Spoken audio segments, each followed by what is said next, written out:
স্থানীয় সংবাদ।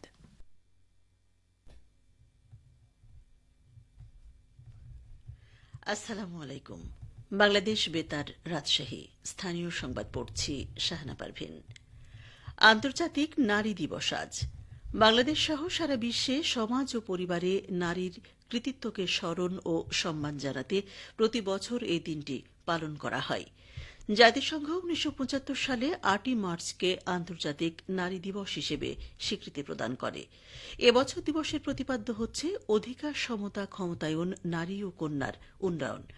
আন্তর্জাতিক নারী দিবস উপলক্ষে প্রধান উপদেষ্টা অধ্যাপক ড মোহাম্মদ ইউনুস বাণী দিয়েছেন। সারা দেশে আজ সরকারি বেসরকারি বিভিন্ন রাজনৈতিক দল, শ্রমিক সংগঠন ও সংস্থা যথাযোগ্য মর্যাদায় দিবসটি পালন করছে। এদিকে আন্তর্জাতিক নারী দিবস উপলক্ষে রাজশাহী জেলা প্রশাসন ও মহিলা বিষয়ক অধিদপ্তরের যৌথ উদ্যোগে সকাল ১০টায় জেলা প্রশাসকের সম্মেলন কক্ষে আলোচনা সভা অনুষ্ঠিত হয়েছে। মহিলা বিষয়ক অধিদপ্তরের উপপরিচালক শাবনাম শিরিনের সভাপতিত্বে অনুষ্ঠানে প্রধান অতিথি ছিলেন জেলা প্রশাসক আফিয়া আক্তার। এ সময় পুলিশ সুপার ফারজানা ইসলাম, ইসলামী ফাউন্ডেশনের পরিচালক মোহাম্মদ আনিসুজ্জামান শিকদার এবং deputy civil surgeon doctor Mosammat Mahbuba Khatun বিশেষ অতিথি হিসেবে উপস্থিত ছিলেন। এছাড়া দিবসটি উপলক্ষে নাটোরে আলোচনা সভা অনুষ্ঠিত হয়েছে। জেলা প্রশাসকের সম্মেলন কক্ষে অনুষ্ঠিত সভায় সভাপতিত্ব করেন জেলা প্রশাসক আসমা শাহীন। আলোচনা সভায় বক্তারা বলেন, দেশের উন্নয়নের ধারা সমুন্নত রাখতে সকল কর্মক্ষেত্রে নারীদের অংশগ্রহণ নিশ্চিত করতে হবে। এজন্য কার্যকর সকল পদক্ষেপ গ্রহণ করেছে বর্তমান সরকার। এর ফলে সুফলও পাওয়া যাচ্ছে। সভায় অন্যান্যের মধ্যে বক্তব্য রাখেন অতিরিক্ত পুলিশ সুপার মাহমুদা শারমিন নেলি, অতিরিক্ত জেলা ম্যাজিস্ট্রেট আসমা খাতুন, অতিরিক্ত জেলা প্রশাসক জান্নাত আরা ফেরদৌস, আলোর নির্বাহী পরিচালক শামীমা লাইজু নীলা, মহিলা বিষয়ক অধিদপ্তরের উপপরিচালক নীলা হাফিয়া আলোচনা সভায় স্বাগত বক্তব্য রাখেন। নাটোরে হাক্কুল ইবাদ চর্চা ও প্রশিক্ষণে মাহে রামাদান শীর্ষক আলোচনা সভা ও ইফতার মাহফিল অনুষ্ঠিত হয়েছে। গতকাল শহরের একটি কমিউনিটি সেন্টারে অনুষ্ঠিত আলোচনা সভায় মূল বক্তব্য উপস্থাপন করেন বাংলাদেশ মাদ্রাসা শিক্ষা বোর্ডের উপপরীক্ষা নিয়ন্ত্রক ড মোহাম্মদ মাহতাব হোসেন।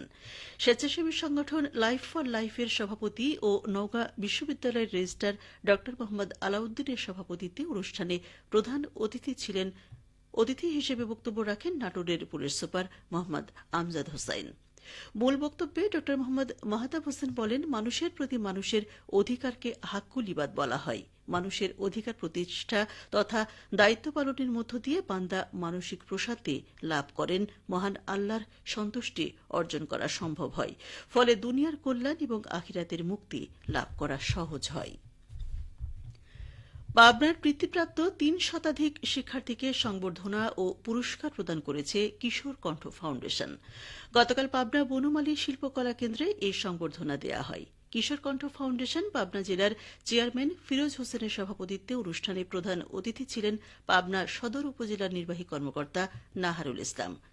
গোলাম রহমান জয়ের সঞ্চালনায় অনুষ্ঠানে ফাউন্ডেশনের উপদেষ্টা মণ্ডলীর সদস্য মুস্তাকুর রহমান জাহিদ, টেক পার্কের assistant director engineer Naim Hossain, ফাউন্ডেশনের পাবনা জেলার ভাইস চেয়ারম্যান ইসরাইল হোসেন সহ অনেকেই বক্তব্য রাখেন।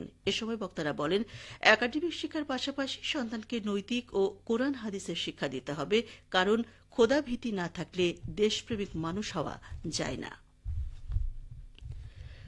পবিত্র রমজানে অসহায় মহিলা, পুরুষ ও এতিম শিশুদের জন্য শহীদ জিয়াউর রহমান শিশু হাসপাতাল বগুড়ার মাসব্যাপী ইফতার মাহফিল কার্যক্রমের উদ্বোধন করা হয়েছে। গতকাল বিকেলে শহীদ জিয়াউর রহমান শিশু হাসপাতালের আয়োজনে এই ইফতারের আয়োজন করা হয়। বগুড়া জেলা বিএনপির সভাপতি ও পৌরসভার সাবেক মেয়র রেজাউল করিম বাদশাহ আনুষ্ঠানিকভাবে ইফতার বিতরণ কার্যক্রমের উদ্বোধন করেন। এ সময় শহীদ জিয়াউর রহমান শিশু হাসপাতালের আহ্বায়ক ও জেলা বিএনপির ভারপ্রাপ্ত সাধারণ সম্পাদক সাবেক এমপি আলহাজ মোহাম্মদ মোশাররফ হোসেন সহ অনেকেই উপস্থিত ছিলেন।